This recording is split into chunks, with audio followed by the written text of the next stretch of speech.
কান্নার অনেক রং, যার দুটি রং অন্তত ৩ দিন দেখেছেন ফুটবল বিশ্ব। নেইমার ও ক্রিস্টিয়ানো রোনালদোর পর গতকাল কাঁদলেন লিওনেল মেসি। নেইমার ও রোনালদোর কান্না ছিল হৃদয় ভাঙার, আর মেসি কাঁদলেন ঘুরে দাঁড়ানোর আনন্দে। খাদের কিনারা থেকে অবিশ্বাস্য পরিবর্তনের পর মেসির দু চোখ যেন বাঁধ ভেঙেছে। শেষ কবে মেসিকে এভাবে কাঁদতে দেখেছিল কেউ? রেফারির শেষ বাঁশি বাজতেই আর নিজেকে সামলাতে পারলেন না লিওনেল মেসি।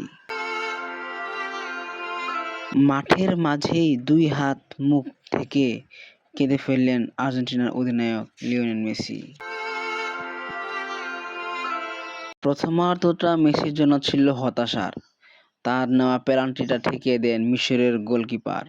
তবে দ্বিতীয়ার্ধেই হতাশা কাটিয়ে তিনি আর্জেন্টিনাকে মাঠে ফেরান।